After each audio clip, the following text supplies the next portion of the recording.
Hello friends, कैसे आप लोग। उम्मीद करता हूँ सब लोग सही सलामत तंदुरुस्त और बहुत खुश, बहुत मज़े मज़े में हो।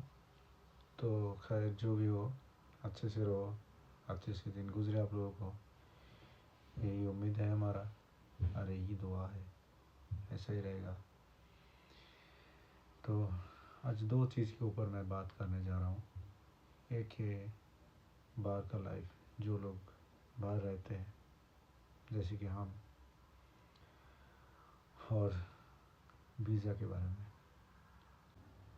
मैं अभी यूरोप का बात नहीं कर रहा हूँ, मैं एवरेज जो लोग मैक्सिमम 90% आते हैं, सऊदी हो, ओमान हो, दुबई हो, कतर हो, शारजा हो, या गल्फ का किसी भी एरिया में, या मलेशिया हो, सिंगापुर हो, इस लोकेशन, इस एरिया के अंदर जो लोग काम करने के लिए आते हैं, इन लोगों के लाइफ के बारे में और वीज़ा के बारे में। तो मैं अभी फ़िलहाल यूएई के बारे में थोड़ा बात कर रहा हूँ, जो है कि यूएई में वीज़ा, अगर आप अपना मुल्क, अपना कंट्री से इंटरव्यू दे के कंपनी के थ्रू या एजेंसी के थ्रू आप आ रहे हो, वो बात अलग है। और जो लोग इमरजेंसी सिचुएशन में, इमरजेंसी मोड में सडनली विजिट वीज़ा निकल के आ जाते हैं। अभी शायद वीज़ा का सिस्टम चेंज हुआ है, कुछ बैंक बैलेंस या मिनिमम कुछ अमाउंट, कुछ भी ऐसा कुछ, बुकिंग, होटल बुकिंग वगैरह वगैरह बहुत कुछ अभी शायद है। तो मैं जिस टाइम में था उस टाइम का बात कर रहा हूँ। मैंने जो चीज़ देखा वो है कि इस ऐसा सिचुएशन में, मतलब जो विज़िट लेके आ गए, उनका दिमाग में एक ही बात चलते है कि मुझे जॉब कब मिलेगा। बहुत बढ़िया, बहुत बड़ा टेंशन वाला बात है ये। और अभी फ़िलहाल दुबई, सऊदी हो, सऊदी में तो काम मिल जाता है, लेकिन दुबई और शारजा, इस जोन में, यूएई में सैलरी उतना ख़ास नहीं है। आपका रूम रेंट में निकल जाएगा, आपका खाने पीने में निकल जाएगा। आपको ज़्यादा से ज़्यादा अनस्किल्ड जो बंदा है, जिसको कुछ काम मालूम नहीं है, जो काम मालूम है उसका बात अलग है, जो काम नहीं मालूम है उसका बात भी अलग है। बस ज़्यादा फ़र्क नहीं है दोनों के ऊपर। 900, 800, 1100 दिरहम मिलते हैं। इसमें से आप 200 निकल गया रूम रेंट में, खाने पीने में और 200-300 निकल जाता है। लेकिन इन लोगों का दिन भर धूप में, गर्मी में कितना तकलीफ़ उठा के काम करते हैं, ये देखने वाला और पूछने वाला कोई नहीं है। सबको ये मालूम होता है कि दुबई में है, लेकिन किस हालत में है, कैसा कर रहा है, किस मोमेंट में कौन सा सिचुएशन गुजर रहा है उसके ऊपर, ये किसी को मालूम नहीं होता।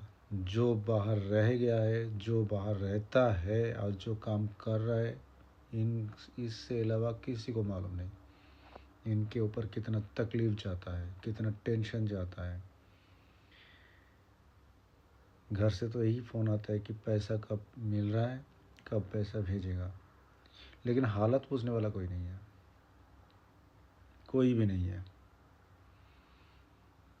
तो ये है जनरल, जो नॉर्मल लोग हैं उन लोगों का बात कर रहा हूँ। जो थोड़ा स्किल्ड है, थोड़ा एडुकेटेड है, जैसे कि कोई बैंक में काम कर रहा है, कोई मार्केटिंग मैनेजर में है, कोई और कुछ कुछ पोस्ट में है, ये लोग भी तकलीफ़ में हैं। कितना दौड़ भाग करना पड़ता है, कितना इन लोगों के ऊपर प्रेशर है, कितना इन लोगों के ऊपर टारगेट दिया जाता है। मेरा खुद एक स्टूडेंट था शारजा में, जो एक शॉपिंग मॉल में कैशियर का काम करते थे। तो उसको 10 घंटा, शायद मुझे याद नहीं, जितना ड्यूटी था उतना ड्यूटी तक उसको खड़ा रह के उसको ड्यूटी देना पड़ता था, कैशियर। अब समझो कितना प्रेशर और कितना तक को ऐसा स्टिल खड़ा रह के काम कर रहे हैं। किस लिए? खुद के लिए नहीं, फैमिली के लिए, घर के लिए। लेकिन घर में घर वालों ने इतना नहीं सोचते। तो समझा करो, बाहर में जो है उन लोगों को ज़्यादा तकलीफ देके बात ना करो। ऐसा बात करो, उसका हालत को समझो, उसका सिचुएशन को समझो, फिर उसके साथ उसी तरह बात करो। और वीज़ा के बारे में कह रहा हूँ, अगर आपको इधर दुबई में, शारजा में या अजमान में या अबू धाबी में, जहाँ में ही हो, अगर जॉब मिल गया तो फिर उस कंपनी इतना टॉर्चर करते हैं अभी के ज़माने में। सैलरी, उसको मालूम है कि ये मुझे छोड़ के नहीं जाएगा, उसका जो हक है उस हक तक उनको भी नहीं मिलता। कभी भी हमारा रिक्वेस्ट है, आपका चाहे भाई हो, चाहे चाचा हो, चाहे अंकल हो, चाहे डैडी हो, चाहे अब्बू हो, चाहे जो भी हो, जो बाहर काम कर रहे हैं, उनको कभी तकलीफ़ मत देना, कभी तकलीफ़ दे के बात नहीं करना। क्योंकि उन लोगों के ऊपर कितना परेशानी जाता है उन लोगों को ही मालूम है। घर में बैठने वाला किसी को इस हालत के बारे में कुछ मालूम नहीं। और जब वीज़ा मिल जाते हैं, ये तो चलो कोई प्राइवेट, कोई जैसे कि कोई रेस्टोरेंट हो गया, कोई होटल हो गया, किसी भी जगह हो गया, कोई गैरेज हो गया, कोई शोरूम हो गया, उसके ऊपर से ये लोग थोड़ा ऐसा टॉर्चर करते हैं, ये लोग ही ऐसा है। तो इसके ऊपर, क्योंकि उन लोगों को मालूम है कि इसको जिस जैसे मर्जी, जितना मर्जी, जिधर जिधर मर्जी घुमाओ, ये तो काम करेगा। ये किसी जगह भागने वाला नहीं, और वो भाग भी नहीं सकते, क्योंकि वो तो मजबूरी में आया है। वो कहाँ जाएगा, कहाँ किधर जाके क्या करेगा, कोई उसका जिम्मेदारी नहीं लेगा। वीज़ा बहुत तरह का होता है, पहली बात। दूसरी बात, जो लोग बाहर आके काम करते हैं, मतलब यूरोप के बाद में आ रहा हूँ, वो किसी और एक दिन मैं यूरोप के बारे में बात करूँगा।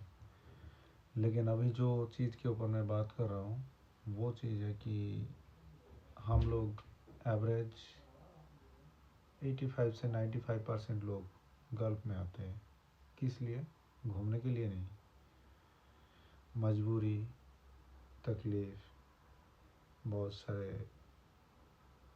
फैमिली प्रॉब्लम, इसी वजह से हम लोग काम करने के लिए आते हैं। क्योंकि थोड़ा पैसा हो, फ्यूचर के लिए अच्छा है, फैमिली के लिए अच्छा है, तो इसलिए सब बाहर में काम करने के लिए आते हैं। तो जो लोग मुंबई हो, कलकत्ता हो, दिल्ली हो, या किसी भी बिग सिटी, हमारा इंडिया का बात कर रहा हूँ, जहाँ पे जो एजेंसी बैठा हुआ है, वहाँ पे इंटरव्यू दे के सिलेक्ट हो के फिर एक सैलरी सेट होते हैं, उसके ऊपर वर्क वीज़ा के ऊपर वो लोग चले जाते हैं। वो गया अलग बात। सैलरी भी उतना ख़ास भी नहीं होते। मैं आपको हमारा अपना एक्सपीरियंस के ऊपर बात कर रहा हूँ। मेरा काम तो थोड़ा अलग था। मैं तो चलो फिटनेस में काम किया शारजा में, तो मैं तो रूम के अंदर, जिम के अंदर रहते थे, एसी के अंदर रहते, तो मुझे उतना बाहर के प्रॉब्लम फील नहीं होता। लेकिन जो लोग काम करते हैं उन लोगों को मैंने देखा तकलीफ़ क्या है।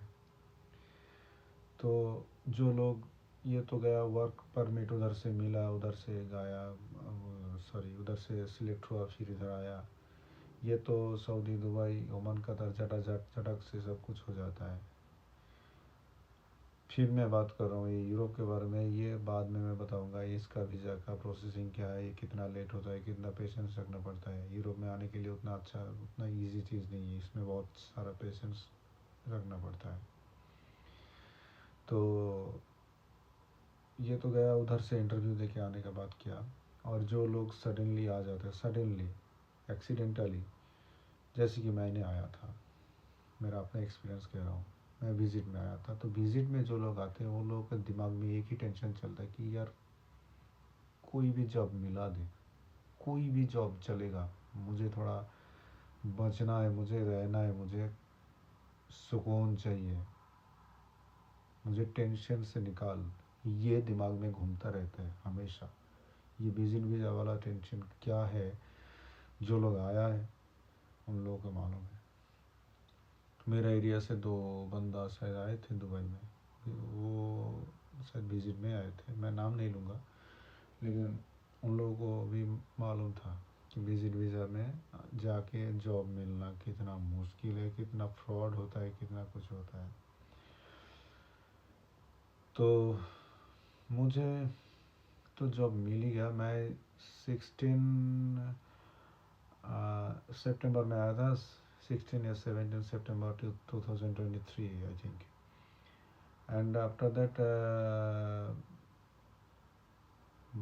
September 27, maybe 27, I don't know. So जो भी है, तो मुझे जॉब मिल गया था। तो जॉब मिलने के बाद वो लोग उतना जल्दी वीज़ा बना के नहीं दे रहा था, ये आज कल परसों, आज कल परसों। फिर मैंने सोचा मसला बन जाएगा, तो मैं किसी भी तरह दिमाग निकाल के इधर उधर करके मैंने अपना वीज़ा मैंने बना लिया, अप्लाई किया। तो अप्लाई होने के कम से कम 1 से 1.5 महीने के बाद मुझे मेरा कार्ड मिल गया।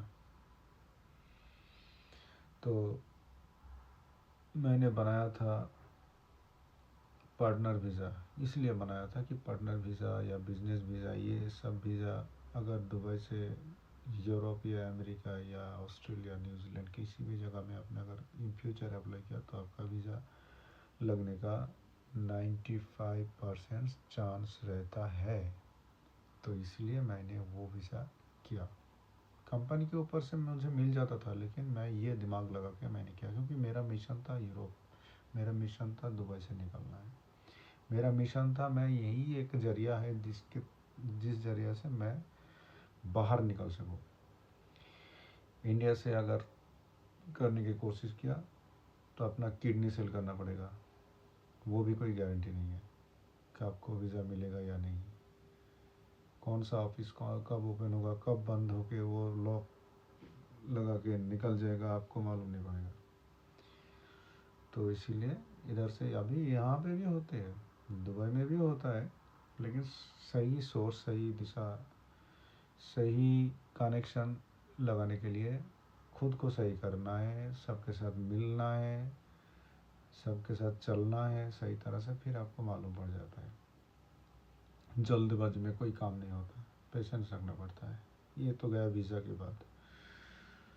अभी बाहर में जो लोग काम करते हैं, आप लोगों को थोड़ी मालूम है, आप लोग तो घर में बैठे रहते हो, क्या बोलते हो कि मेरा भाई, मेरा चाचू, मेरा अंकल, मेरा अब्बू, मेरा डैडी दुबई में है, शारजा में है, इतना बड़ा बड़ा इमारत है, इतना बड़ा बड़ा टावर है, इतना बड़ा बड़ा बिल्डिंग है, उधर ही काम करता है। लेकिन उसको क्या फटता है, क्या होता है उसके ऊपर से कोई आप लोगों को कोई आइडिया नहीं है। गर्मी में कितना धूप में ये लोग कितना तकलीफ उठा के काम करते हैं, कितना प्रॉब्लम गुजरता है इन लोगों के ऊपर। जिसके अंदर काम करते हैं वो वीज़ा देने के चक्कर में कितना घुमाता है ये लोगों को। काम करते करते रोते हैं, लेकिन पूछने वाला कोई नहीं है। बंदा घर में बोल भी नहीं सकते कि सिचुएशन क्या है। और आप लोग सोचते हो कि पैसा कब भेजेगा। कभी पूछे है आपने कि आपका जो लड़का या आपका जो भाई या आपका जो भी वो बाहर गया है कि कैसे हो, कैसा चल रहा है, सब कुछ सही है? हम लोग के लिए सोचना नहीं है, आप पहले सही हो जाओ उसके बाद देखना। कभी पूछे आप लोग? कभी नहीं। हजार लाखों में एक दो पूछते हैं। और इतना परेशानी के ऊपर कभी भी वो अपना दुख सामने नहीं लेके आते हैं, यहीं पे दबा के रखते हैं स्माइली फेस लेके। घर के बारे में पूछते हैं, खुद एक टाइम खाना भी नहीं खाते। तो ये है बाहर का लाइफ। तो